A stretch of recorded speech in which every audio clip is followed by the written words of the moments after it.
Yes, thank you so much, Joanna. Good afternoon, good morning, everyone. Thanks for having me.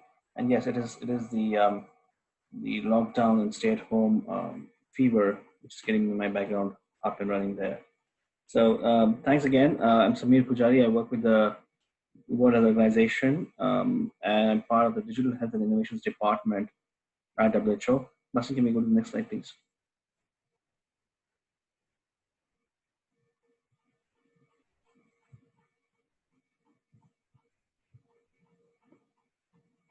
Thank you, Bastian.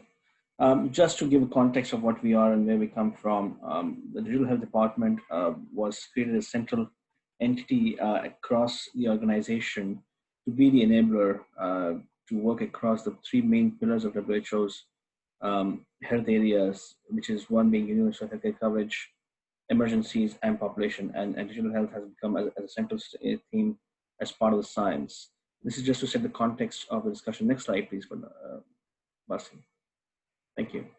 We have a global strategy, and I've been following a lot of questions and comments that have been coming in the chat about how do we scale up, how do we make sure that we expand the things around the countries, what is the business model? And if I may say so, I think the examples and also the approach that we're taking forward is totally focused on how can we make maximum optimal utilization of AI in today's world in actually addressing the problems of the governments and the member states in impacting the health outcomes, but also creating an environment which can be replicated for several SDGs. And I'll talk about it at the end of my presentation. But we have a global strategy which focuses extensively on creating the models and the business cases for countries to implement AI as part of the digital health overall components. Next slide, please. Let me start with two examples, case examples, and then I'll talk a bit about our focus group on AI as well, which we have been working with ITU in collaboration with ITU and multiple stakeholders to sort of frame the business models. Cervical cancer and retinopathy, and I'm focusing on the imaging tools here. There's several other areas of work that we're looking at, and if time permits, I'll give you some more examples on that. But there are two big areas: cervical cancer. Why cervical cancer, and what is the base cause there? Actually, if you go to the next slide, currently there are about 560 odd thousand women who get diagnosed with cervical cancer. About 300,000 of these women die because of the disease. Now, cervical cancer is one of those cancers. If it's diagnosed early, it is the most treatable cancers that has been successfully found. So there's a big gap in how we can, we are facing this health systems emergency. Now, the imaging and the high-end processing of images is allowing that we could do something better around it. So what we're doing with, in collaboration with several United and several other groups, is using this image analysis and working with scientists around the world to see if it can enable the diagnostics. I mean, one of the big challenges and why the diagnosis is a challenge is it costs about $100 from what I understand. A screening and sort of testing of cervical cancer, which is obviously a very high cost for low-income countries. We have seen some models of device-based, mobile-based AI-learned solutions, which can actually bring the cost down of the screenings to under $1. If you go to the next slide, this is some of the studies which I've shared here. The point to make here is that we can make such a big impact with these basic technologies. So obviously robots could be the future, but even today's world, we can apply these algorithms to a very real life problem and make an impact in a very short term to sort of show the benefit for the SDG itself.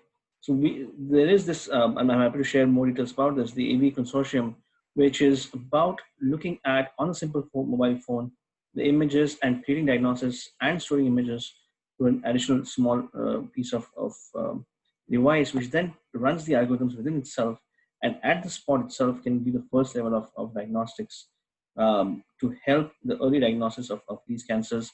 And this is where it comes in handy, because the health workers now in the rural population, hard-to-reach spots, can take AI on the ground in the field and make an impact.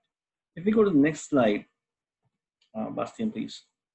The second similar big issue is around diabetic retinopathy. Diabetes is a huge problem growing, and it continues to grow. We've got about 500 million, 400 million plus diabetic population detected, and retinopathy leads to could be the chronic condition where we can lead into, again, blindness of these patients and huge morbidity of the patients.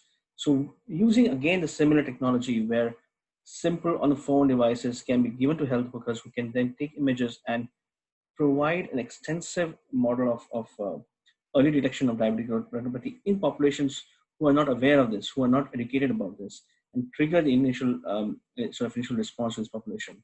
That's where the application of AI from the WHO's perspective, we are seeing it, can make a big impact. Of course, there's a big area of work around data analytics, around prediction models, but these are some of the other examples I want to put to the table around diabetic retinopathy, how we're working with countries on the ground. This is an example in Senegal that we are putting in, where working on the ground with the health workers, keeping the infrastructure of the devices still very basic, but using the backend capacity of the sort of quantum or the computing facilities that we have to allow application of AI on the field. And this sort of talks to some of the questions that were raised earlier. Go to the next slide, please, Bastian.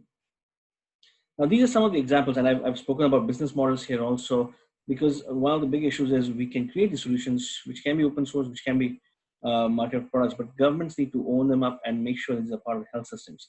And that's the other piece of work which I want to talk about, that we're building these solutions like the diabetes retinopathy or the cervical cancer, and making an impact through a sustainable business model on these different tools. If you go to the next slide, Bastian, please. There's several other parameters. Just creating algorithms and solutions is not going to be enough to scale up or have these institutionalized at the government level, which is why WHO, together with ITU, about 2 years ago, started the AI for Health Focus Group. And the focus group is creating benchmarking for AI for health solutions.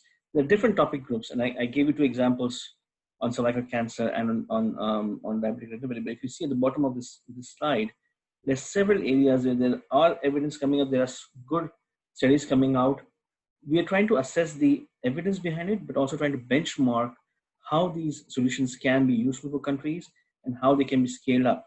But besides the topic groups, there's a big body of work which goes cross-cutting across different SDGs, around ethics, around the regulations, around the life cycles of the softwares, around the data acquisition and availability. And this is what the benchmarking group is working on and creating as part of the AI for Health focus group. We can share details about this focus group, which is an open group for everyone to contribute. Obviously, the focus is around health, but this can be expanded and learned from for different areas of work. The next slide, please, Bastian. So all I want to say is what can you do as a member or listening to this tour or this discussion?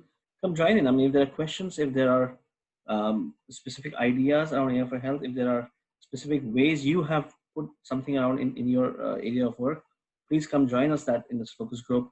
We meet regularly. We have a much more structured approach to this, but that's the best way to me. And someone said earlier, collaboration is the key. So I think that's the best way to make the AI a reality for health and other areas. Thank you so much. Back to you, Joanna.